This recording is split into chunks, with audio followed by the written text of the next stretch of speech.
नमस्कार, मैं सगुन चौरसिया, मॉडर्निस्ट मीडिया नेटवर्क में आपका स्वागत है। मैं इस समय दिल्ली के जवाहरलाल नेहरू स्टेडियम में मौजूद हूँ, जहाँ बीजेपी सरकार के 100 दिन पूरे होने के उस उपलब्ध में जश्न मनाया जा रहा है, जिसमें दिल्ली की सीएम रेखा गुप्ता द्वारा अपने 100 दिन के सफ़र को साझा किया गया। और इस आयोजन में बॉलीवुड के जाने-माने अभिनेता अनुपम खेर जी भी शामिल हुए। तो चलिए देखते हैं और सुनते हैं कि सीएम रेखा गुप्ता ने अपने 100 दिन का सफ़र किस तरीके से पूरा किया और उन्होंने हमारे सामने किस तरीके से उसको साझा किया। मैम, जैसा कि 100 दिन पूरे हो चुके हैं नई सरकार के, तो उन्होंने अपनी सारी उपलब्धियां बताई, पर विपक्ष है जो उन पे वार किए जा रहा है। दिल्ली का मतलब उन्होंने कहा कि दिल्ली का हाल बुरा कर रखा है, मतलब अब से स्टार्ट हो गया है बुरा हाल होना। तो इस पे से आप देखो, आप किसी चोर से बात करेंगे तो वो ये थोड़ी ना कहेगा कि मैंने चोरी की है या मैं चोरी करके आया।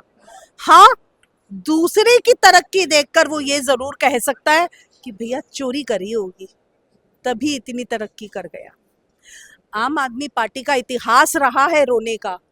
काम कुछ नहीं किया, किसी को नहीं जानते, दिल्ली की जनता को नहीं जानते, बस जानते हैं तो अपने आप को। आपको एक चीज बता दूं, और मैं जानती हूँ आपके चैनल के माध्यम से ये घर घर तक पहुंचेगी बात, कि आम आदमी पार्टी वैसे ही लुप्त हो चुकी है। अभी तो शुरुआती 100 दिन है, अब अगले 100 दिन नहीं मिलेंगे उन्हें, बहुत जल्दी खत्म होने वाली है। तो बुझता हुआ दिया ज्यादा टिमटिमाता है और कुछ नहीं है। तो मैम, क्या बुरा हाल देखा, ये बुरा हाल देखा कि दिल्ली के बुजुर्गों की आंखों की रोशनी उनको बुरी लग रही है, चुभ रही है उन्हें। शर्म आनी चाहिए आम आदमी पार्टी को, अगर वो बुजुर्गों की आंखों की चमक को चुभन कहते हैं।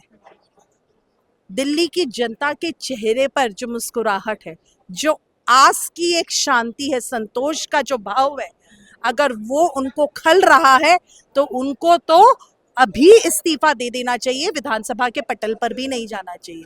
अभी आपसे पहले एक साथी ऐसे हमसे बातचीत कर रहे थे, उन्होंने कहा बाहर तो आज उन्होंने धरना प्रदर्शन भी किया था। कौन जा रहा है, कौन देख भी रहा है उनके धरने प्रदर्शन को? इवन मीडिया भी नहीं जा रही, तो किसके लिए शोर मचा रहे? मैम, उनका आरोप है कि आप जो उन्होंने सेवाएं शुरू की थी वो ये बीजेपी सरकार बंद कर दे रही है। क्या सेवा दी थी, कौन सी सेवा दी थी? बसों के नाम पर भ्रष्टाचार, एक ही टेंडर को 3 बार खोल दिया, 3 बार उसकी पेमेंट दिखा दी, उसको बस की सेवा कहते हैं? और देवी योजना को वो तिरस्कार कर रहे हैं। कौन सी योजना को बंद कर दिया? यहाँ तो लागू हो रही है। आयुष्मान भारत स्वास्थ्य योजना 2016 से पूरे देश में चल रही है। एक बहन भाई का जोड़ा था, केजू और दीदी, बंगाल की दीदी, इन्हीं दोनों को दिल में खल रहा था कि दिल्ली में या बंगाल में लागू हो गया तो यहाँ पे भी मोदी मोदी के नारे लगेंगे। कौन रोकने वाला है? लागू की है आयुष्मान भारत स्वास्थ्य योजना। ये हम सब साथी घर घर तक ले जा रहे हैं, और जो उन घर के लोगों का, सदस्यों का, बुजुर्गों का, जिसके हाथ में वो 10 लाख का कार्ड बना के उनको दे के आ रहे हैं, तब जो आशीर्वाद और जो खुशी उनके चेहरे से निकलती है, वो हमारी उम्र भर की कमाई है। मैम, एक बहुत अहम सवाल कि जो महिलाओं को 2500 रुपए मिलने थे वो अभी तक मिले नहीं है, और कहा जा रहा है कि उसमें नियमों में बदलाव किए जा रहे हैं। तो ये सरकार पलटती हुई दिख रही है। कौन सी नियम? जिस सरकार ने तो कुछ दिया ही नहीं, कुछ बात ही नहीं रखी, वो नियमों की बात कर रही है। पंजाब में तो उन्हीं की सरकार थी ना, हमारा कोई इंटरफेरेंस नहीं था, भाजपा का कोई इंटरफेरेंस नहीं था। आज तक ना तो वहां नियम बना पाए, ना ही 1000 रुपए दे पाए। वो नियमों की बात करेंगे। बहुत जल्द दिल्ली की हर उस महिला को जिसको 2500 रुपए का मायना पता है, जिसकी जरूरत है, जिसकी जिंदगी का अभिन्न अंग होगा 2500 रुपए महीना, उसके खाते में 2500 रुपए महीना महिला सहयोग निधि से पहुंचेगा। ये मोदी जी का और रेखा दीदी का वादा है जो घर घर तक पहुंचेगा। शुक्रिया मैम, धन्यवाद। मैम, 100 दिन का ये बीजेपी का सफर आपको कैसा लगा? बहुत अच्छा, और इसमें काफ़ी सारी उन्नति और काफ़ी सारे सुधार हुए हैं। आज जगह जगह जो कूड़ा रहता था वो अब आपको नहीं दिखेगा, सफाई हो रही है। जो महिलाओं के लिए चीज़ें हो रही थी, मतलब उनके लिए बसेस और उनके लिए जो अलग सेवाएं हैं वो भी अभी चल रही हैं। तो मैं तो कहूँगी कि ये उन्नति ही है। मैम बट बोला जा रहा है कि जो आपकी गवर्नमेंट ने जो स्कीम्स दी थी उन्हें बंद करने के फिराक में है सरकार। फिराक में है बट अभी बंद हुई नहीं है। जिस दिन बंद होंगी उस दिन हम बात करेंगे।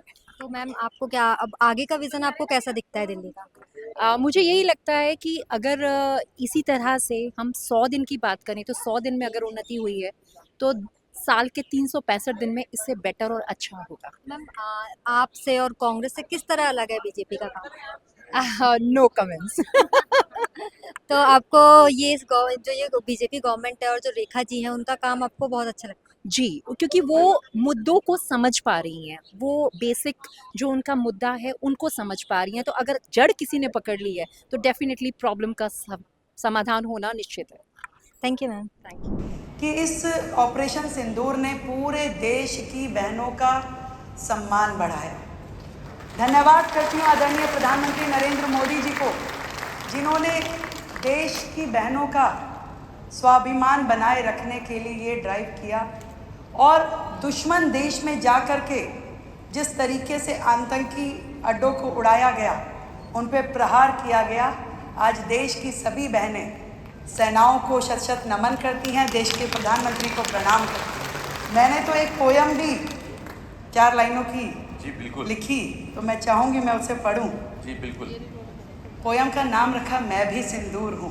वाह। चुप्पी में मैं धैर्य हूँ, चुनौती में मैं शौर्य हूँ, हाँ मैं भी सिंदूर हूँ। वाह। मैं आतंकियों का वध हूँ, मैं हौसलों की सरहद हूँ, मैं जीवन दात्री, मैं सहार की साक्षी, मैं सिंदूर हूँ। मुझे निर्बल जान कर के जिसने गोली चलाई थी, उन शत्रुओं पे मैं कड़ा प्रहार हूँ। हर बेटी बहू का उपहार हूँ, मैं भारत का कल और आज हूँ, मैं हिंदुस्तानी लाज हूँ, हाँ मैं सिंदूर हूँ। वाह बहुत। रेखा जी, मैं कश्मीर का रहने वाला हूँ। हालांकि मेरी पैदाइश और मेरा पढ़ाई जो थी वो शिमला में हुई। 32 साल से हम कश्मीरी हिंदुओं की प्रताड़ना को जो है वो झेलते आ रहे हैं। तो बहुत सालों बाद जब कश्मीर फाइल्स बनी तो मुझे एक क्षण कभी नहीं भूलता है, और मैं ये पीड़ा से कह रहा हूँ, दुख से कह रहा हूँ। जब पिछले मुख्यमंत्री जी ने असेंबली में कश्मीरी हिंदुओं का मजाक उड़ाया था और कहा था कि ये फिल्म अगर इतनी ज़रूरी है तो यूट्यूब पे लगा दीजिए, मुझे बड़ा दुख हुआ, क्योंकि मैं इस दुख को अपने अंदर लेके चल रहा था बहुत सालों तक। मेरे मामा, मेरे ताया, दादाजी सब ने वो बर्दाश्त किया था। इसलिए जब आपने कहा कि आज मैं ऑपरेशन सिंदूर से इसकी शुरुआत करती हूँ तो मुझे अच्छा लगा, और आपने अंदर भी मेरे से जो बातें की मुझे बहुत अच्छा लगा। मेरा एक सवाल बड़े नेचुरली मेरे मन में उठता है कि आपको दिल्ली क्यों अच्छी लगती है? दिल्ली के बारे में जो मुझे सबसे अच्छी चीज़ लगती है ना अनुपम जी, एकता में जो यहाँ का स्वरूप है, एक मिनी इंडिया, एक भारत श्रेष्ठ भारत का ये एक तरह से छोटा विज़न मैं कहूँ कि आज देश के अलग अलग प्रांतों से, देश के अलग अलग हिस्सों से हर प्रांत के लोग दिल्ली में बसते हैं, और दिल्ली का अपना अलग से कोई कल्चर नहीं है। आज हम सभी यहाँ महाराष्ट्र का यदि गणेश चतुर्थी मनाते हैं तो गुजरात का गरबा भी बड़े शौक से हम खेलते हैं, हरियाणा की तीज करते हैं तो बिहार की छठ पूजा भी बड़े धूमधाम से मनाई जाती है। तो ये जो डाइवर्सिटी है ये दिल्ली का कल्चर है, और इसीलिए इस अनेकता में एकता को जब मैं फील करती हूँ तो मुझे दिल्ली की ये चीज़ बहुत ही खूबसूरत लगती है। और सरकार बनते ही हमने जो पहला निर्णय किया कि हर राज्य का राज्य दिवस हम यहाँ मनाएंगे, और सरकार जो है हर राज्य के सुख दुख में हमेशा खड़ी मिलेगी। इसके बारे में एक बड़ा अच्छा वीडियो बना है कि दिल्ली के बारे में लोग क्या कहते हैं, आइए देखते हैं।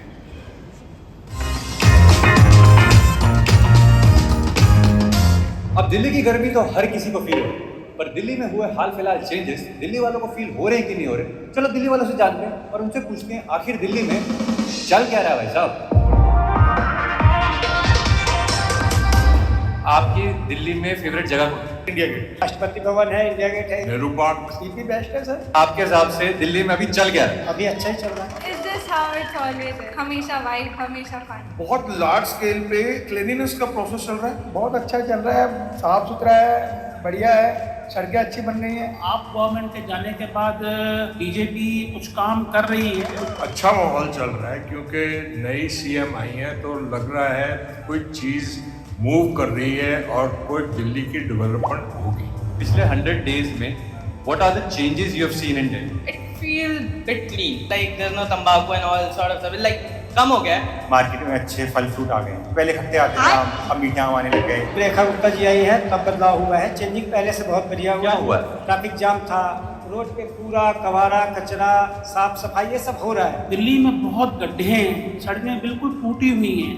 आप गवर्नमेंट के टाइम पे कोई काम नहीं हुआ यहाँ प्रॉपर जो है। ये जो नई गवर्नमेंट है बीजेपी की, जिस एंथुजियाज्म से इन्होंने शुरू किया है ये काम, अपने काम को अंजाम तक पहुँचाएंगे। अगर आपको हमारी मुख्यमंत्री से मिलने का मौका मिले तो उनको आप क्या पूछना चाहेंगे या क्या सुझाव देना चाहेंगे? प्रोटीन एक्स के डिब्बे होते हैं, लड़कों को दे दिए जाए, ये एक ही घर में एक डिब्बा लड़कों को प्रोटीन के डिब्बे बॉडी बनानी। सुझाव नहीं उनको, मैं बल्कि कांग्रेट्स करूंगा कि पिछले 100 days में जो उन्होंने जिस तरह काम किया है वो आगे उसी तरह उसको फॉलो करते रहे तो हमारी दिल्ली आने वाले 1000 days में तो मैं कहता हूँ बहुत ही कमाल हो जाए।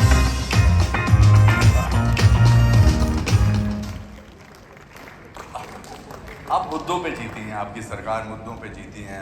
पूरा देश की राजधानी है दिल्ली, तो सारी दुनिया, सारे देश को पता है कि क्या क्या मुद्दे थे। मैं ये जानना चाहता हूँ कि आपने पिछले 10 साल जीतने से पहले कैसे बिताए दिल्ली में? संघर्ष में। जब ये देखते थे कि दिल्ली की जनता के साथ अन्याय हो रहा है, जब भ्रष्टाचार की रोज़ पोलें खुलती थी, जब शराब के ठेके गली गली खुल गए थे, तो हम संघर्ष में थे। हम कभी सचिवालय पे प्रदर्शन करते थे, कभी विधानसभा पे जाते थे, कभी केजरीवाल साहब के घर जाते थे, आवाज़ उठाते थे। और इससे पहले जब हम चुनाव लड़े और आंधियाँ जैसा माहौल दिख रहा था, थोड़े थोड़े मार्जिन से हम लोग हार जाते थे, तो हम जनता के बीच में रह के उनका सुख दुख बांटते थे, उनको सांत्वना देते थे, उनके लिए जो अच्छा कर सकते थे वो करने की कोशिश करते थे। कुल मिलाकर के 10 साल में दिल्ली जितना पीछे हुई, उसको जहाँ जहाँ हम ठीक कर सकते थे वहाँ जनप्रतिनिधि के नाते उनके बीच में रह कर के काम करते थे। मुझे ऐसा लगता है कि विश्वास को वापस पाना बड़ा मुश्किल होता है किसी भी चीज़ के लिए। Why should the people of Delhi believe you? Why should, कि आपने ऐसे पिछले 100 दिनों में क्या किया है कि उनको लगे कि हालांकि मेरा एक बचपन का दोस्त है जो यहाँ रहता है, विजय सहगल, पिछले मेरे 8th स्टैंडर्ड से, मैंने उससे पूछा, मैंने कहा सही काम हो रहा है? कहता हाँ सही काम हो रहा है। पर मैं आपसे जानना चाहता हूँ कि हमारे कुछ तो यहाँ पर बैठे हैं ऑडिटोरियम में, पर लाखों लोग इसको अलग अलग प्लेटफॉर्म पे देख रहे होंगे, वो भी जानना चाहेंगे जब विश्वास टूटता है तो उसको दोबारा मुकम्मल करना बड़ा मुश्किल होता है। हालांकि आपने मुद्दों पर जीता, तो why should the people of Delhi believe you and what has happened in these 100 days? आप ठीक कह रहे हैं अनुपम जी। जब रामलीला मैदान से एक आंदोलन शुरू हुआ तो हजारों लाखों लोग उससे जुड़े, हम भी जुड़े, बाकी लोग भी जुड़े। उन्हें लगा कि शायद कुछ ईमानदारी, मैं भी जुड़ा, कुछ आप भी जुड़े, और सब ने ये सोच कर के उस समूह का साथ दिया कि शायद दिल्ली में देश में कुछ बेहतर होगा। वो लोग जो कहते थे हमें सत्ता का लालच नहीं, इतने लालची हो गए कि सत्ता के अलावा उन्हें कुछ दिखता नहीं था। एक राज्य की सत्ता मिली तो दूसरे की ओर दौड़ पड़े। और आप सही कह रहे हैं कि लोगों का एक विश्वास टूटा इस 10 साल में। लोगों को लगा कि जिस ईमानदारी को हम खोज रहे थे वो मिली नहीं। आज भी वहाँ भ्रष्टाचार के अड्डे बने हुए थे। और क्यों नई सरकार पे विश्वास करें, ये प्रश्न आपके मन में, लोगों के मन में हो सकता है। पर इस प्रश्न का उत्तर देने के लिए ही आज मैं, मेरा मंत्रिमंडल, हमारे विधायक, सभी जनप्रतिनिधि लगातार सड़कों पे लोगों के बीच में रह के काम करते हैं। आज हम वो लोग नहीं हैं जो शीश महल की अरबों रुपए की प्रॉपर्टी के बीच में घर बना के बैठ गए और लाखों रुपए के पर्दे हमने ढांप लिए और सामने टीवी पे केवल अपनी स्पॉन्सर्ड की हुई न्यूज़ देखते हैं। हम जाते हैं कड़ी धूप में, आंधी में, तूफान में, जाके वहाँ खड़े होते हैं लोगों के बीच में महसूस करते हैं कि वो क्या फील करते हैं, उनकी समस्या क्या है, हमें काम क्या करना है।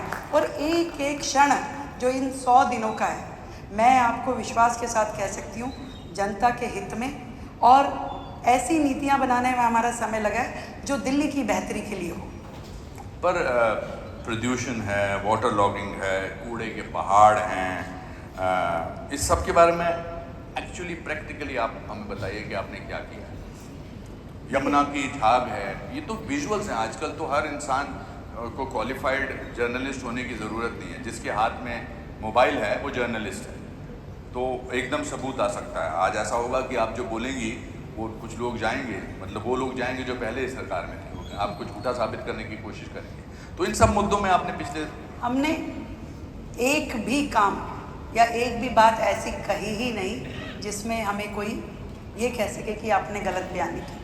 मैं आपको बताती हूँ, उन्हें 10-11 साल का समय मिला और उससे पहले भी सरकारें थी, पर दुर्भाग्य दिल्ली का ये रहा कि कभी किसी ने ना तो यमुना सफाई को उस सीरियसनेस से काम किया और ना ही कूड़े के पहाड़ और पर्यावरण को ठीक से करने के लिए। आप सोचिए कि दिल्ली देश की राजधानी है और दिल्ली ऐसा शहर बन जाए जिसमें पॉल्यूशन लेवल सबसे ज़्यादा हो, जो सर्दी गर्मी शहर में पूरे देश में सबसे ज़्यादा हो। आज यमुना 1300 किलोमीटर से ज़्यादा लंबी है, जो कि गंगोत्री से, यमुनोत्री से शुरू करके प्रयागराज तक चलती है, और दिल्ली में मात्र 48 किलोमीटर का स्ट्रेच है। उस 48 किलोमीटर के स्ट्रेच को ठीक करने के लिए, साफ करने के लिए कभी किसी की ना नीयत सही थी ना नीति सही थी। सरकार ने, केंद्र सरकार ने करोड़ों रुपए का बजट दिल्ली को दिया कि आप इस पे काम कीजिए, परंतु उनका विज़न था नहीं।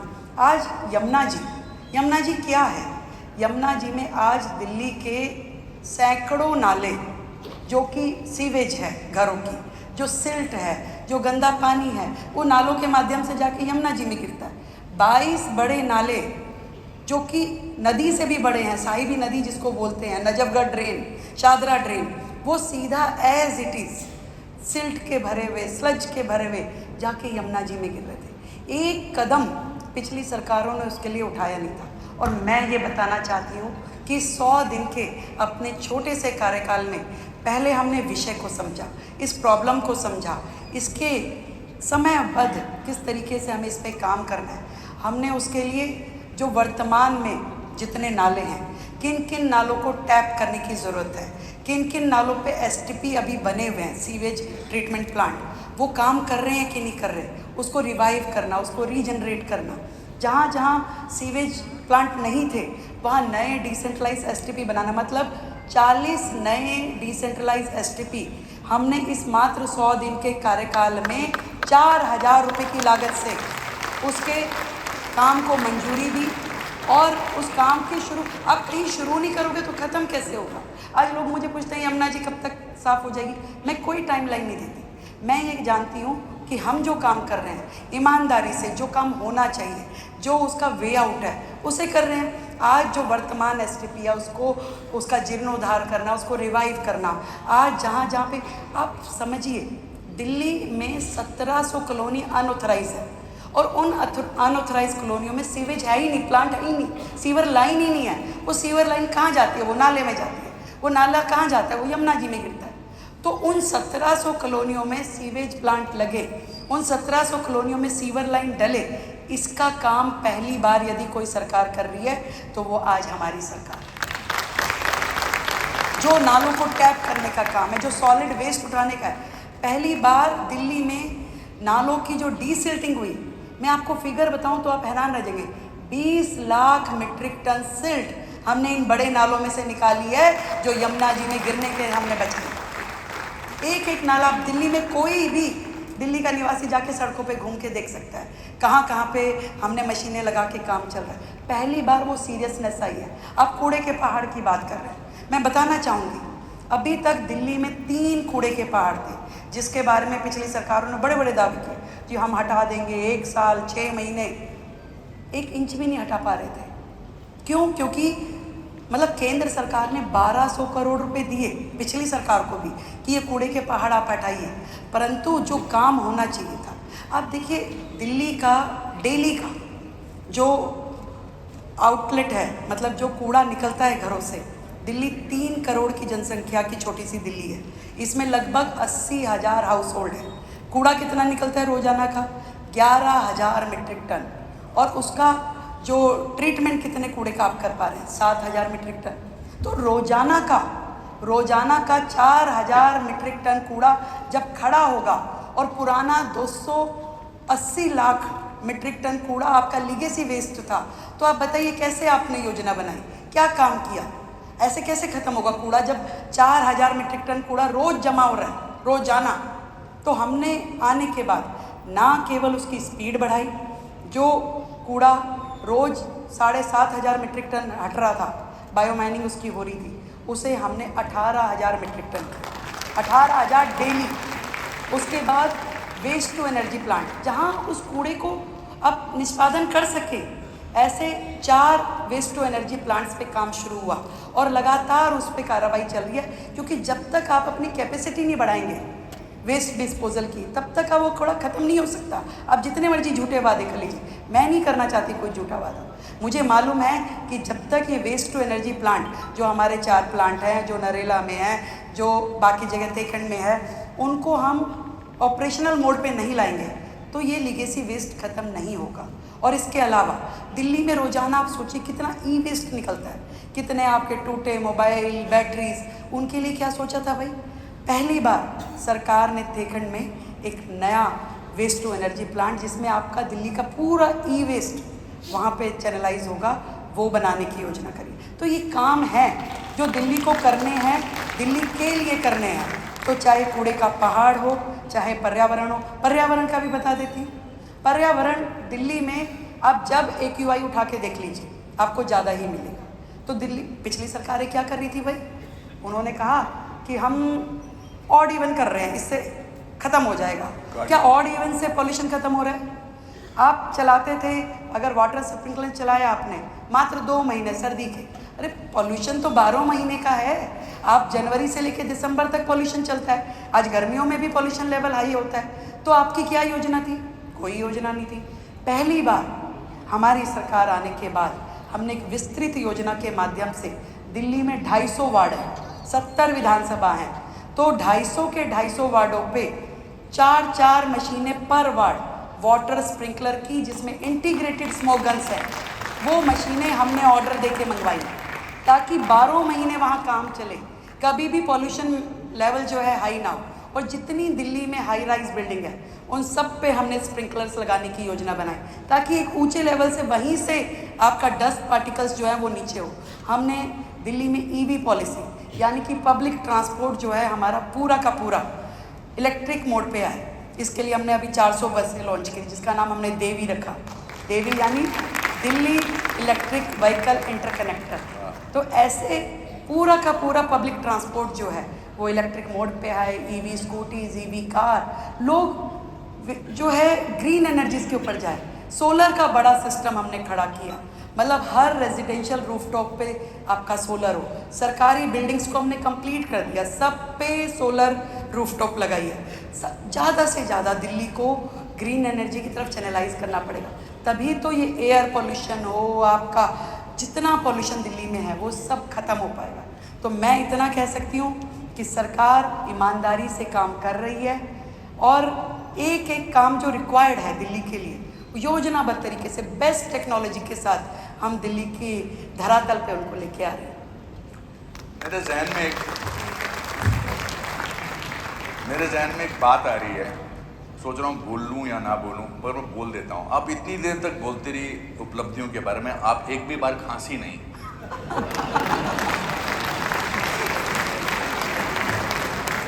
दिल्ली वालों को खांसी सुनने की आदत पड़ गई है।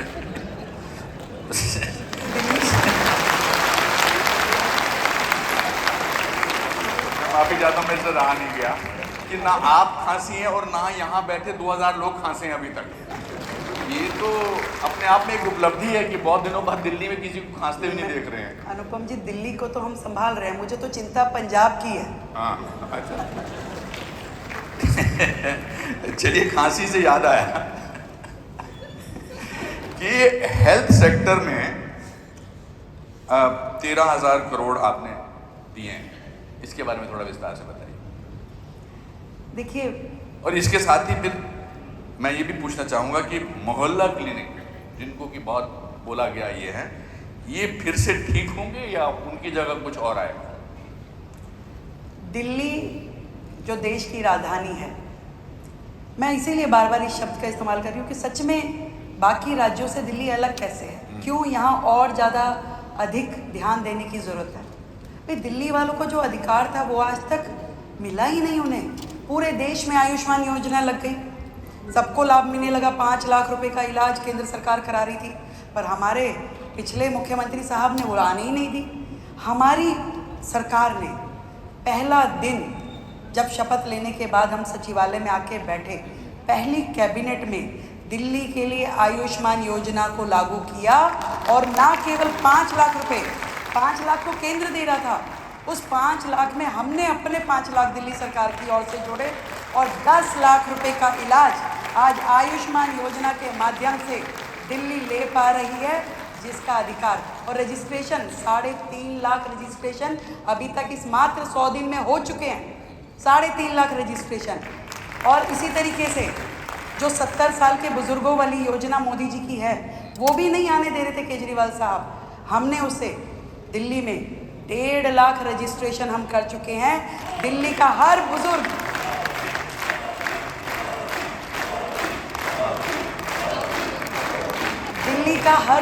जो 70 साल से ऊपर है, और देखिए कितनी खूबसूरत योजना है जिसमें आपको कोई इनकम क्राइटेरिया नहीं है, कोई टैक्स लायबिलिटी वाला इसमें सेगमेंट नहीं है। जो भी 70 साल से ऊपर का है, वो अमीर है, गरीब है, किसी भी जात का है, उसे सरकार लाभ देगी, पूरा हेल्थ का पूरा एश्योरेंस देगी।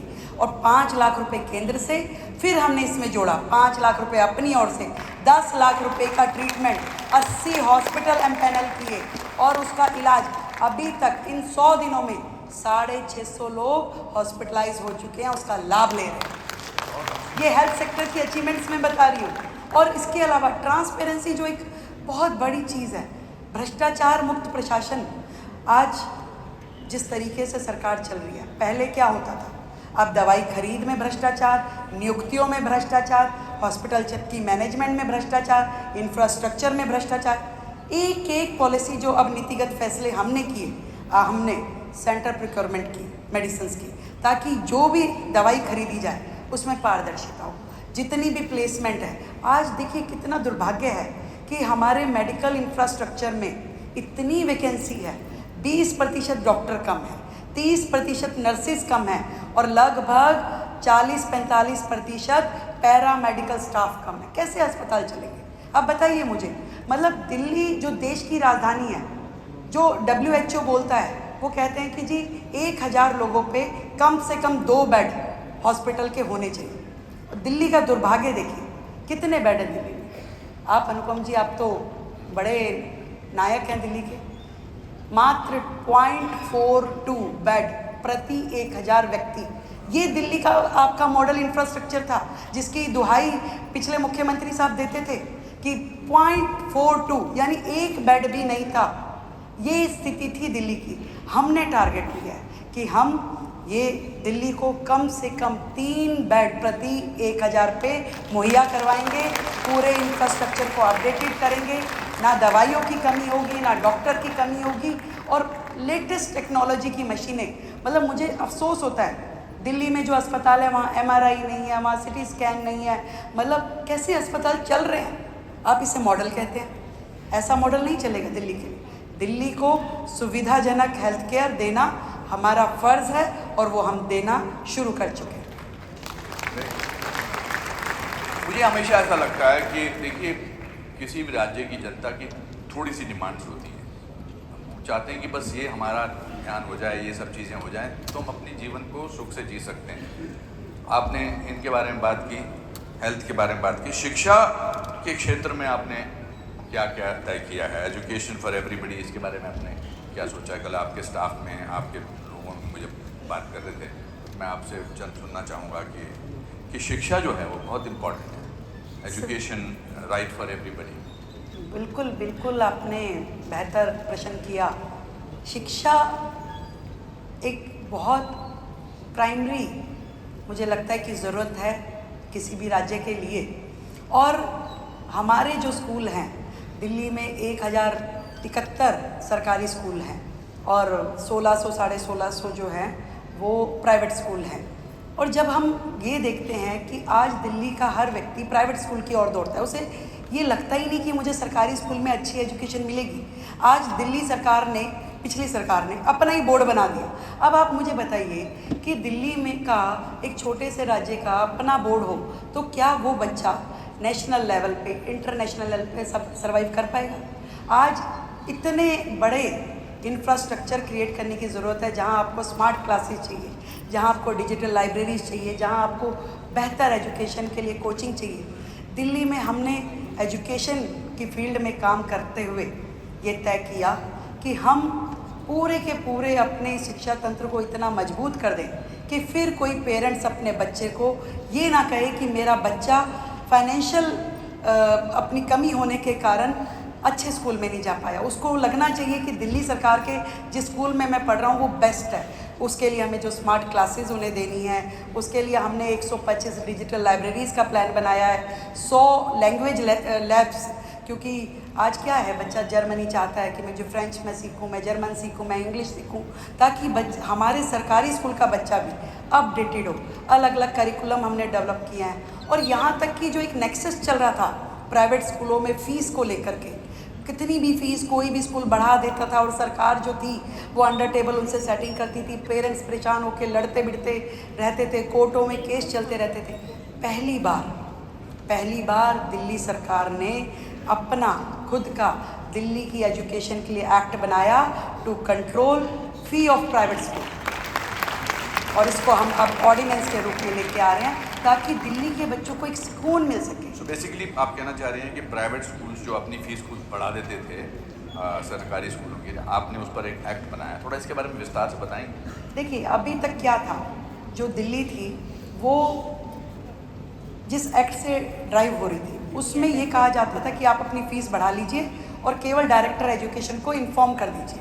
हमने देखा कि जब लगातार स्कूल फीस बढ़ा रहे हैं, पेरेंट्स कुछ कर नहीं पा रहे, कोर्ट कुछ साथ नहीं दे रहा है, तो क्या करना चाहिए। तो आसपास के सभी राज्यों का हमने एजुकेशन मॉडल स्टडी किया और बहुत सारे लीगल ओपिनियन लिए, बहुत सारे एजुकेशनिस्ट का उसमें हमने व्यू लिया। तो अपना दिल्ली का एक एजुकेशन फ़ी एक्ट हमने बनाया जिसमें हमने इस तरीके का पूरा प्रोसीजर बताया कि यदि कोई भी स्कूल अपने लिए फ़ीस बढ़ाने की दिशा में जाना चाहता है तो उसे ये प्रोसीजर इस्तेमाल करना पड़ेगा, जिसमें हमने पेरेंट्स को, जिसमें हमने टीचर्स को, जिसमें हमने मैनेजमेंट को, सबको पार्टिसिपेट करवाया। अब यदि आप बढ़ाना चाहते हो तो डिस्कस कीजिए पेरेंट्स के साथ, उनकी रजामंदी लीजिए। तो ये पहली बार हुआ है दिल्ली में, इससे पहले कभी नहीं था। और इस तरीके से दिल्ली के बच्चे बेहतर एजुकेशन पा सके। आज कितने सारे एग्ज़ाम हैं, आप नीट देना पड़ता है, आपको जेई देना पड़ता है, इवन कॉलेज में जाने के लिए आपको CUET देना पड़ता है। आज बच्चों को इतनी महंगी असिस्टेंस कैसे मिलेगी, उनको कोचिंग कहाँ से मिलेगी।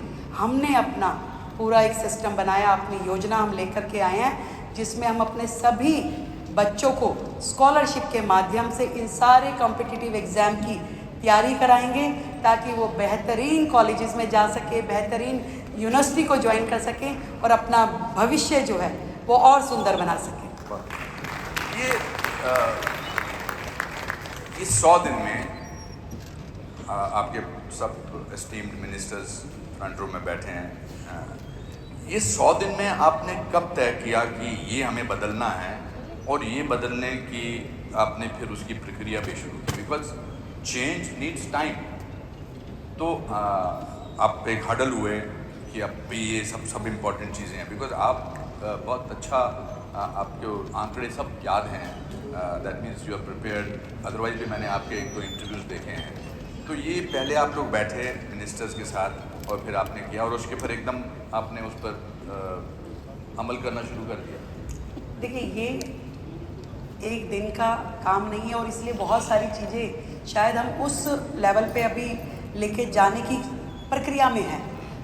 हमारे 100 दिन हुए। 100 दिन कोई इतना बड़ा कार्यकाल नहीं होता कि हम कहेंगे हमने झंडे गाड़ दिए। नो, हमने जिस दिशा में जाना है, अपने लक्ष्य तय किए, उस लक्ष्य के लिए स्टेप बाय स्टेप हमने क्या प्रोसीजर लेना है। हम इन 100 दिनों में लगातार अपने मंत्रिमंडल के साथ रोजाना बैठते हैं, रोजाना एक एक विषय पे डिस्कशन करते हैं। इसमें हमारा क्या निर्णय होना चाहिए, क्या पॉलिसी होनी चाहिए। लगातार इस 100 दिन के कार्यकाल में हमने 8 अपनी कैबिनेट मीटिंग बुलाई। उन 8 कैबिनेट मीटिंग में हमने बड़े बड़े निर्णय किए। हर बार पहली कैबिनेट मीटिंग में आयुष्मान वय वंदन योजना करा, दूसरी में कुछ और, तीसरी में कुछ और, लगातार डिसीजन। और आज भी हमें दिखता है कि दिल्ली के लिए करना क्या है, यमुना सफाई के लिए हमें क्या करना है, हमें स्कूलों के लिए क्या करना है, हेल्थ के लिए क्या करना। तो लगातार उन निर्णयों को हम लेते हैं, पॉलिसी बनाते हैं, मंथन करते हैं, ऑफिसर्स के साथ बैठते हैं। और देखिए कितनी अच्छी बात है, जो ऑफिसर उनके कार्यकाल में डरे हुए, सकुचे हुए, ये सोचते थे कि भाई मुख्यमंत्री के कमरे में चले गए तो न जाने पकड़ ही ना ले, तो अब कम से कम एक सौहार्दपूर्ण एटमॉस्फेयर जिसमें वो अपनी राय देते हैं, हम अपनी बात कहते हैं और मिल करके दिल्ली कैसे बेहतर हो सकती है उसके लिए काम करते हैं। Very good.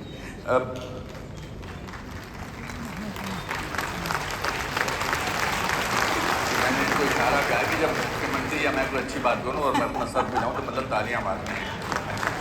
नहीं, तालियों की, देखिए एक्टर जो है, नेता और अभिनेता बिना तालियों के आगे नहीं बढ़ सकते, बिकॉज बहुत मेहनत करते हैं। बुरे एक्टर के लिए कभी ताली नहीं बजती, अच्छे एक्टर के लिए ताली बजती है। वोट बैंक के बारे में बात होती है कि जो वोट देते हैं वो झुग्गियों में रहते हैं, झोपड़ियों में रहते हैं। I was surprise and little shocked also कि आज दिल्ली में मुंबई से ज़्यादा झुग्गियाँ हैं, स्लम्स या झुग्गियाँ हैं। I was personally shocked. तो आमतौर पे कहा जाता है कि ये लोग जो हैं ये वोट देते हैं, तो ये वोट बैंक है। तो आपने क्या झुग्गियाँ तोड़ने का विचार किया है या चेंज लाने के लिए? देखिए अनुपम जी, मैं इस बात को बहुत स्पष्ट कर देना चाहती हूँ। दिल्ली को बसे हुए जितने साल हुए हैं, आज तक का इतिहास उठा के देखिए, कांग्रेस आई, आम आदमी पार्टी आई, बाकी जो भी आई, उन्होंने केवल झुग्गी के लोगों को वोट बैंक की तरह इस्तेमाल किया। एक भी झुग्गी को, जहाँ से वो 40 साल से जहाँ बैठे हैं, जहाँ बसे हैं, उसको 1 इंच भी आगे नहीं बढ़ाया। उनके लिए कभी कोई सुविधा नहीं दी। आज भी सारी झुग्गियाँ, कोई पाइपलाइन नहीं है पानी की, कोई सीवर लाइन नहीं है वहाँ पे, कोई नहाने के लिए, बहन बेटियों के लिए स्नान घर, अच्छे शौचालय, कुछ नहीं है। केवल वो डराते थे, अरे बीजेपी आ जाएगी तो ये कर देगी, बीजेपी आ जाएगी तो ये कर देगी। पहली बार दिल्ली के इतिहास में ये हुआ है कि जो सरकार आई, जब मैंने अपना 1 लाख करोड़ का बजट प्रस्तुत किया, उसमें 700 करोड़ रुपए केवल मात्र झुग्गियों की डेवलपमेंट के लिए रखे। वहाँ नाली खड़ंजा बनना चाहिए, वहाँ बच्चों के लिए पार्क होना चाहिए, बस्ती विकास केंद्र होना चाहिए, बहनों के नहाने के लिए स्नान घर होना चाहिए। किसने रखा? आज तक किसी सरकार ने रखा है? निकलवाइए उनके बजट। पहली बार हमने रखा। और आज मुझे ये कहते हुए गर्व है कि हर झुग्गी में कोई ना कोई काम शुरू हो गया और आगे शुरू होगा। और आगे ये झुग्गी तोड़ना हमारा ध्येय कतई नहीं है, ये दिल्ली की लाइफलाइन है। आज दिल्ली चल ही नहीं सकती, ये मजदूर वर्ग है, ये अपना मेहनत करके रोजी रोटी कमाते हैं और दिल्ली को चलाते हैं। इन दिल्ली को चलाने के लिए इनको बेहतर रहने की व्यवस्थाएं देनी है, इनके लिए हमें काम करना है, इनको सुकून से ये जी सके ऐसी। तो जब तक ये लोग अपने पक्के मकानों में शिफ्ट नहीं हो जाते, जहां वो रह रहे हैं वहीं रहेंगे, पर बेहतर सुविधाओं के साथ रहेंगे, ये हमारा वादा है। आप महिला चीफ मिनिस्टर हैं, आपने पिछले 100 दिनों में महिलाओं के लिए क्या किया? मैंने अपना रिसर्च अच्छा किया है, बहुत अच्छा किया है, और इसका जवाब मैं देना भी चाहती हूँ। मैं जब मुख्यमंत्री बनी, आदरणीय प्रधानमंत्री जी ने जब ये निर्णय किया होगा, तो मैंने ये देखा कि उस दिन से आज तक मैं जहाँ जाती हूँ, बहनों की आंखों में एक अलग चमक होती है। महिलाएं मुझे देख के इतना प्रसन्न होती हैं कि मैं बता नहीं सकती, और उनको इतनी ढेर सारी मुझसे आशाएं हैं, अपेक्षाएं हैं। और मैं ये बताना चाहती हूँ इस मंच के माध्यम से, मैं उनकी सारी आशाएं पूरी करना चाहती हूँ। और उस दिशा में, चाहे वो बहन झुग्गी की हो, चाहे वो बहन कोठी की हो, चाहे वो बहन किसी भी वर्ग की हो, उनकी सुरक्षा का दायित्व, उनके सम्मान का दायित्व, उनके लिए उनकी एक फाइनेंशियल उनको जो असिस्टेंस देनी है उसका पूरा का पूरा जिम्मेदारी हमारे ऊपर है। और इसीलिए हमने जो वायदा किया था कि बहनों को 2,500 रुपये प्रति माह देना है गरीब बहनों को, उसके लिए मैंने अपने बजट में 5100 करोड़ रुपए का बजट रखा और लगातार लगभग 6 मीटिंग उस विषय पे हमने की। क्या उसकी योजना होनी चाहिए, किस प्रकार से कौन कौन उसके लिए कैपेबल जो डेलीगेट हैं, किन किन के नाम उसमें आ सकते हैं, क्या उसकी, क्योंकि हम नहीं चाहते जैसे हिमाचल में हुआ या जैसे बाकी राज्यों में हुआ कि योजना शुरू कर दो पर दे नहीं पाओ, या फिर जैसे आम आदमी पार्टी पंजाब में घोषणा कर दी आज तक नहीं दे पाए। दिल्ली के लिए भी उन्होंने घोषणा की, आज तक 1 रुपया उन्होंने बहनों को दिया नहीं। उन्होंने कहा था लोकसभा चुनाव से पहले कि 1,000 रुपये देंगे बहनों को, पंजाब में उन्होंने कहा जी हम 2,000 रुपये देंगे, 1 रुपया नहीं दिया। दिल्ली सरकार का वादा है, हमारी पार्टी ने संकल्प लिया है, जो कहा है 100% होगा, परंतु योजना बद्ध तरीके से इस योजना को लागू किया जाएगा, क्योंकि योजना शुरू होने के बाद ये बंद ना हो और एक एक जो इसमें योग्य बहन का बनता है अधिकार, उसको वो अधिकार मिलना चाहिए, कोई छूटे ना। पूरी योजना होने के बाद इसे लागू किया जाएगा, पर जरूर लागू किया जाएगा, सबको उनका हक दिया जाएगा। और भी मैं जोड़ना चाहूँगी, बहनों की बात आपने कही, दिल्ली में सुरक्षा को लेकर बड़ा चिंतित रहते हैं लोग। बहनें दिल्ली शहर में सुरक्षित हों, इसके लिए हर चौक चौराहे पे कैमरों की व्यवस्था, वुमेन पीसीआर की व्यवस्था, एक 1 स्टॉप सेंटर जहाँ पे किसी भी दुर्घटना की स्थिति में वो आके मदद ले सके। पूरे 11 डिस्ट्रिक्ट में 11 सेंटर ऐसे हमने खोले हैं, सखी निवास खोले हैं, जहाँ की वो बहनें जा कर के अपनी कोई भी तकलीफ़ की स्थिति में जा कर के वो रह सकें। और जो हमारी वो बहनें हैं जो छोटी छोटी मजदूरी के काम करती हैं, जो सोचती हैं कि मैं अपने बच्चे कहाँ छोड़ के जाऊँ, उनके लिए तो कोई खर्च नहीं था। हमने ऐसे 500 पालना खोलने शुरू कर दिए हैं, जहाँ पे वो मजदूर बहन अपने बच्चे को छोड़ के जा सकेगी, बेहतर आंगनवाड़ी बन सकेगी। ऐसी सारी योजनाएं बहनों के लिए हमने शुरू की है और मैं समझती हूँ इससे भी ज़्यादा हक बहनों का मुझ पे है, मैं उसके लिए हर एक काम करूँगी। आपने 100 दिन गुजार लिए हैं, मैं ये जानना चाहता हूँ कि आप कब तक आप और आपकी सरकार पिछले सरकार को क्रिटिसाइज करके आगे बढ़ना चाहते हैं? वाह, हम कतई नाम भी नहीं लेना चाहते। जी।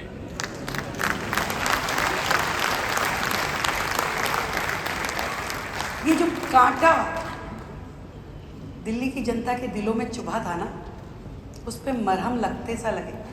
मैं ये चाहती हूँ कि जो 10 साल का, जो 27 साल का जो तकलीफ़ दिल्ली की जनता ने सही, उसे 5 साल में भर दूँ जख्मों को, तब जाके उसका नाम इस दिल्ली की धरती से और लोगों के तकलीफ़ों से हट पाएगा। पर जैसे जैसे तकलीफ़ हटती जाएगी लोग उसे भूलते जाएंगे। उस समय वो उसको, सरकार को, उन लोगों को जिसकी वजह से दिल्ली की जनता ने दर्द सहे, तब जा कर के मुझे लगता है कि वो नाम यहाँ से हटेगा। उस काम को करने के लिए हम बड़ी स्पीड में हैं, इसीलिए बिना एक भी दिन की छुट्टी लिए हुए पूरी सरकार काम कर रही है, लगातार सड़कों पे है, लोगों के बीच में है, रोज